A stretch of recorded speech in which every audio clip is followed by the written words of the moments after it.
Hello. Hello. नेते नमस्कार. नमस्कार नमस्कार. बोल. कुठं आहे नेते? 3 दिवस झालं फोन लावतोय, फोनच लागत नाही. आम्ही सध्या गुवाहाटीमध्ये आहे. बर. काय झाडी, टी- काय टी- डोंगर, काय हॉटेल, ओके मध्ये आहे. इथं टीव्हीवरच आम्ही बघतोय, तुमचा कसलाच कॉन्टॅक्ट नाही. पण त्याला ते ही एवढं सगळी घटनाक्रम तुम्ही जरा बोलायचं तर थोडं तरी सांगायचं. नाही नाही नाही. हॅलो. हम्म. नेत्यांचा आदेश होता कुणाला फोन करू नका, पण आता 41 झालं म्हणलं मला बी कर म्हणलं भेटलो तालुक्यात कुणाला तर बोलू म्हटलं का चाललंय काय नाही. बरं पहिले सांगा तालुका कसा आहे? इथं काय एकदम ओके आहे, सगळ्यांनी तुम्ही घेतलेल्या भूमिकेचं स्वागत केलंय. अरे वा वा वा वा. ठीक आहे ठीक आणि ऑफिसवर पण बरीच सगळी, मी काल आलो पुण्यावरनं, आहे. हा. ऑफिसवर बऱ्यापैकी काल गर्दी, सगळी माणसं बी म्हणतात चांगला निर्णय घेतला, बापूंना मंत्रिपदाची संधी मिळते. सगळ्या तालुक्यात बरं हीच चर्चा आहे सगळी. आहे ना. पण सगळ्यांना निर्णय तुमचा महत्वाचा आवडलाय. अरे वा. हॅलो. हम्म. रफी भाई, आता तुम्हाला मी बोललो नाही, बरोबर. ही माणूस बोलत नाही पण रिझल्ट इतकं करेक्ट आहे त्या माणसाचं.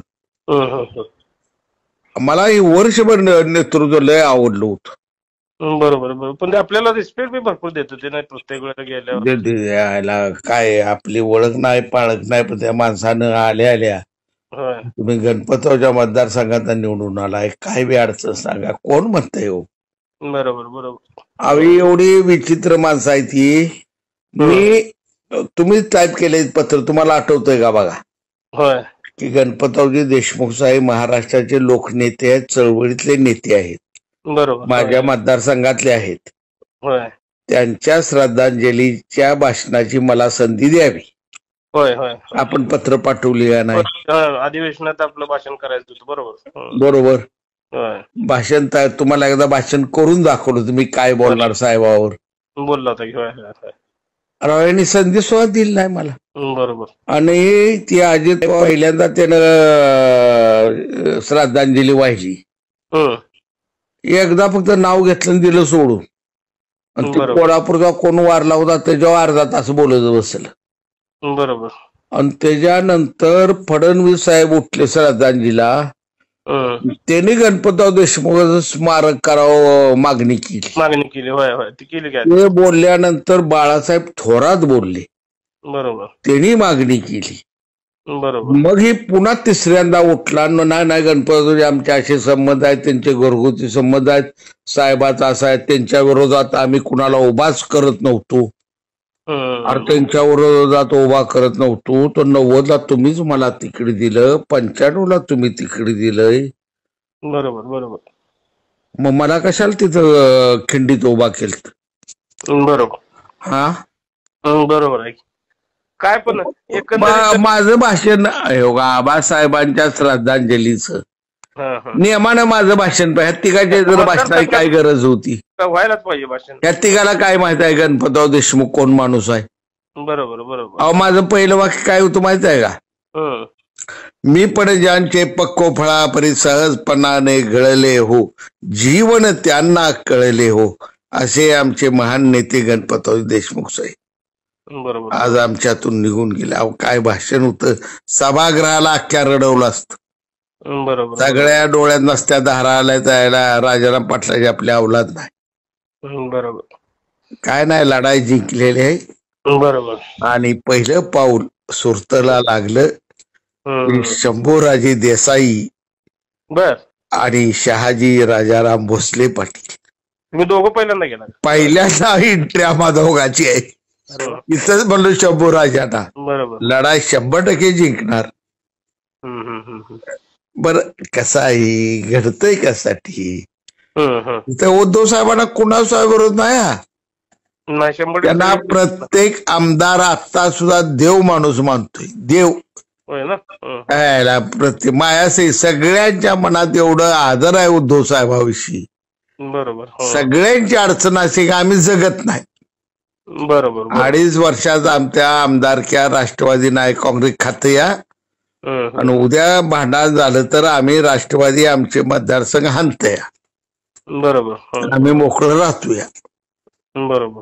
हीच भावना प्रत्येकाची झालेली आहे. काय पण ती आली ते का सगळी गोळा तर किती झाली टीव्हीवर तर आता 46 आकडा दाखवते, काल 44 दाखवते. सांगा शिवसेनेची जवळ 41 झाले, ती अजून दोघं तिघ वाटव आहेत, 45 होते आली बघा. बर आणि अपक्ष 7-8 होते आली. बर बर बर. आणि 2.5 वर्ष तुम्हाला सांगतो तुमची जबाबदारी आहे. बर आला काय तालुक्या विकास होईल, होय ना. बघत राहा तू. ऐतिहासिक विकास आपल्या तालुक्यात होणार, इतिहासाला आपल्या नावाची नोंद घ्यावी लागणार. बरोबर. आता सुद्धा आपण भरपूर केला आहे, पण अजून बरीच कामं शिल्लक. ती बाळासाहेब ठाकरेंचं नाव द्यायचं ती पण तसंच राहिले. 2.5 वर्ष झालं ना. फक्त काय ह्याला का पैसे आहेत का फंड आहे का काय आहे हो. आपलं पहिलं सांगोला उपसा सिंचन योजना ह्याला फक्त हिंदू हृदय सम्राट बाळासाहेब ठाकरे उपसा सिंचन योजना हे नाव द्या. 13-14 पत्र मुख्यमंत्री कार्यालयाला झाली.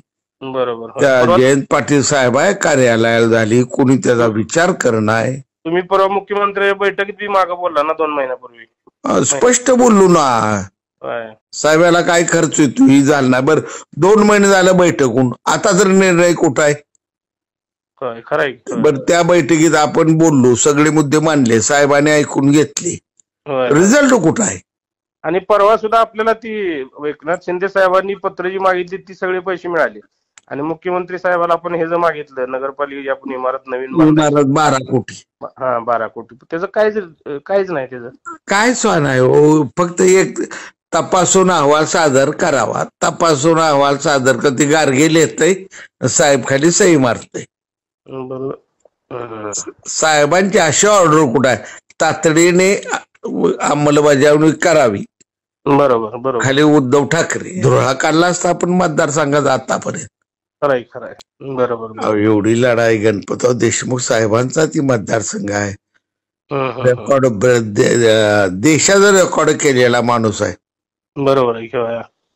11 वेळा निवडून आलेल्या माणसाच्या मतदारसंघात 40 वर्ष जटतोय राव मी. बरोबर. मी माझं घरबार बरबाद झालं. पाटलाजी सुनासून माया बायकोला लुगडं मिळेना घालाय नीट. सोसायच किती राव, कटाळा आला सोसाय साहेब. कारण सोडायच्या मूड मध्ये मी होतो. मध्ये दीपक बोललो तर आयला हे राजीनामा देऊन रिकाम होतो राव, मला कटाळा आला ह्याचा. काय उद्योगधंदा करून जगल्याला बरं. दमलो मी, दमू किती राव. किती NSY चालवली, युवक काँग्रेस चालवली, राज्यभर. कुठला तालुका आहे राज्यात असा ज्या तालुक्यात माझं भाषण नाही. सगळं तालुकं पिंजून काढलं, घरदार सोडलं, नाही गाड्या काय. विठ्ठल पाटील होता साथीदार, अरेंज करत होता सगळं.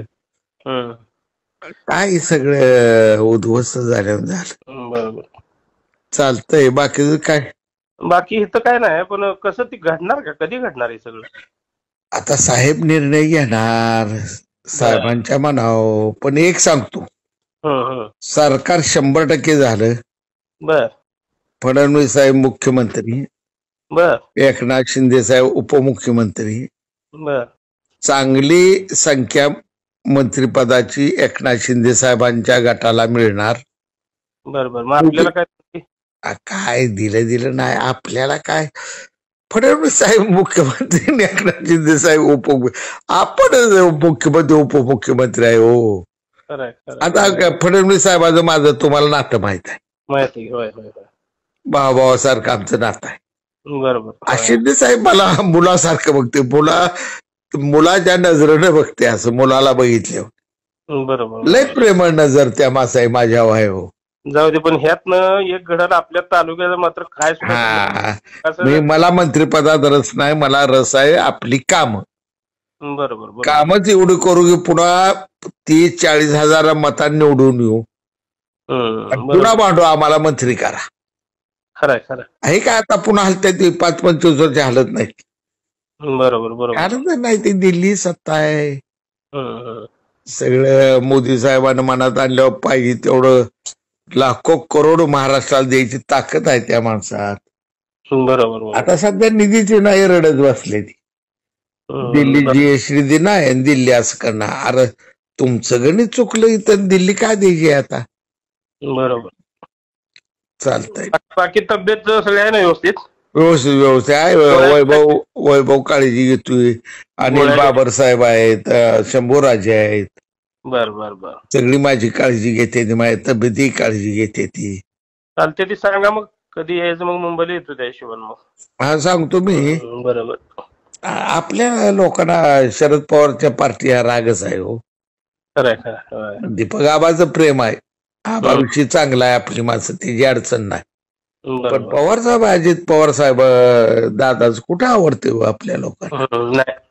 नाही आवडत. आपले लोक नाराज आहेत त्यांच्यावर. त्यांना वाटते सांगोल आमचं गणपतरावच्या आधारावर बोलते ती. गणपतराव बाप होता राज्याचा, ते यायला आमचा 55 वर्ष आमदार झालेला आमचा माणूस. आम्ही कधी नेता म्हणलो नाही, साहेबाला बापच म्हणलो.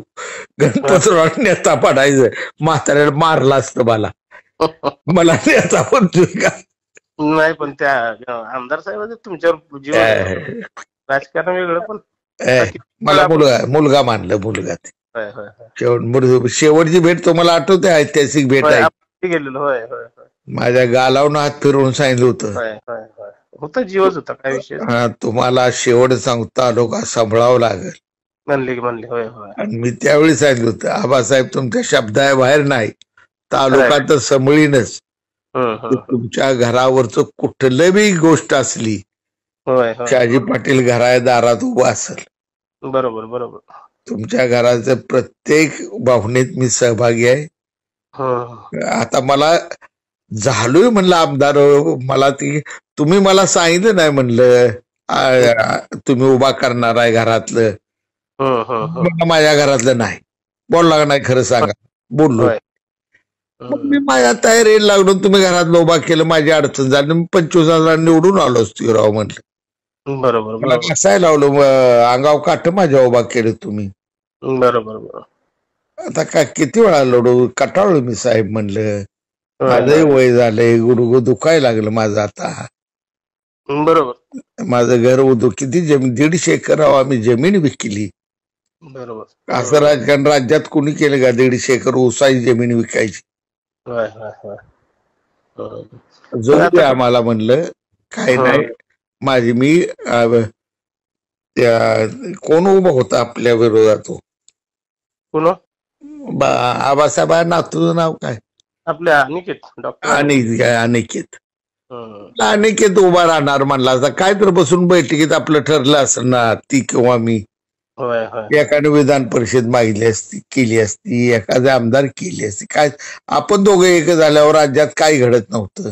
100% बोललाच नाही काय. मला शेवट अंधारात ठेवलं, डोळ्यात पाणी आलं साहेबाच्या. जाऊ द्या, झालं गेलं म्हणली.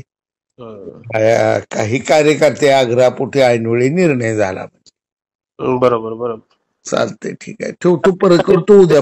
ह्याचा कार्यक्रम होता ते आपला बंडू पाटला ब्युटी उद्घाटन होतं उद्या. तुमचं नाव घेऊन टाकलं पत्रिकेत, पण आता काय या सगळ्या राड्यात राहते. दिग्विजयला, सागरला तुम्ही तिघं जावा की. जावा. चालतं. बंडू पाटलाला मला येतोय आता, ते गुलालात भरून तू काळजी करू नको. सांगतो. अशाच आणखी महत्त्वाच्या घडामोडींसाठी लयभारीच्या यूट्यूब आणि फेसबुक पेजला लाईक, शेअर आणि सबस्क्राईब करा.